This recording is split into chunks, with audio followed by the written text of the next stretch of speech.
all brothers and sisters in Islam and in humanity. In this present situation where coronavirus has been declared a pandemic and it has spread over the world, almost every part of the world has been affected by this virus. This has become a contagious disease. It is a severe infectious condition. It means it transfers from one person to other, directly or indirectly. There are certain cares and precautionary measurements which are necessary to be taken by the people. There are some measures which have been already taken by the governments, by the states, by health organizations, and still there are some precautionary measurements and cares which are necessarily to be taken by the people themselves. This is a responsibility of every single individual regarding his own person or his family or his community or the whole society. In this small segment, I want to refer to some special instructions given by Holy Prophet sallallahu alaihi wasallam in this regard. In the old human history, around 10 viruses of this kind, which were contagious and which became epidemic or pandemic, they spread it in the world. One of these diseases was ta'un, plague.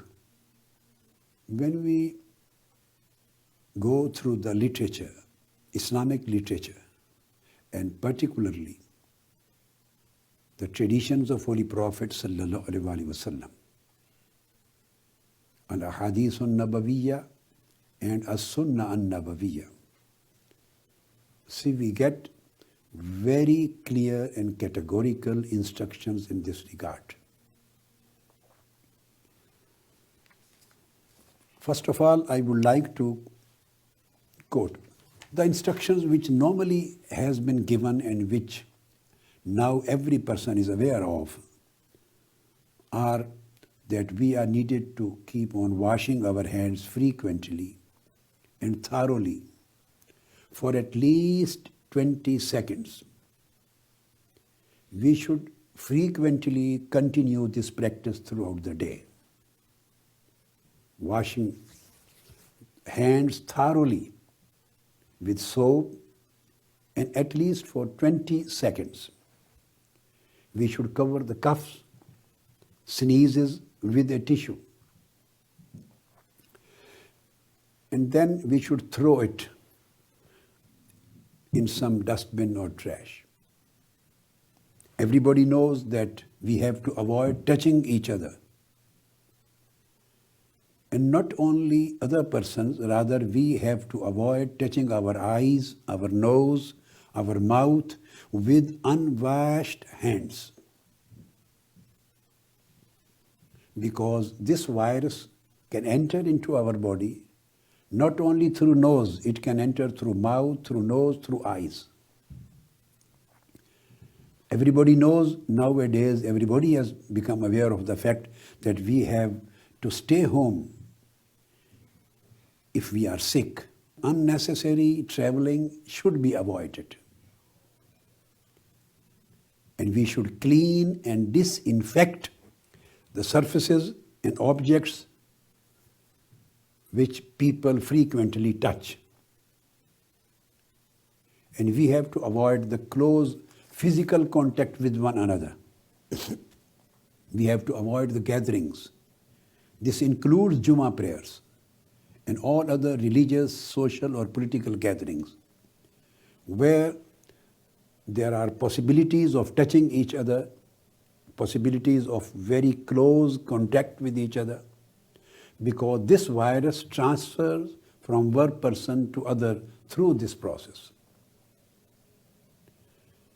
Now, all these precautions which we are getting now by the health organizations, by the governments, by the doctors, were very clearly and explicitly and categorically given by Holy Prophet sallallahu ta'ala alayhi wa sallam 1400 years ago.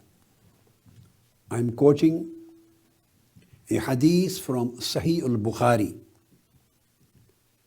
and this hadith has been reported by Hazrat Sa'ad bin Abi Waqas. And Imam Bukhari has reported this hadith in the book of medicine and chapter of plague. Holy Prophet sallallahu alaihi wasallam said, إذا سمعتم بالطاعون بأرض فلا تدخلوها وإذا وقع بأرض وأنتم بها فلا تخرجوا منها. Holy Prophet sallallahu alaihi wasallam stated that if you hear of an outbreak of plague, yes, this was a virus, and it would carry the germs and carry the illness from one person to other, like coronavirus. Holy Prophet said, if you hear that there is an outbreak of plague in a specific land, in a specific country, in a specific city or specific area, Holy Prophet said, do not enter it. He stopped people entering in that city or that country or that area where a plague has already been outbroken. Then Holy Prophet said, if the plague breaks out in a place while you are in it, already you are in it, then Holy Prophet said, do not leave that place. Because if you leave that city or that country or that particular area, you will definitely carry the virus with you. And you will transfer this virus to other places or to other people who are already saved, who are not suffering from it. This hadith is narrated by Imam Bukhari, as I quoted.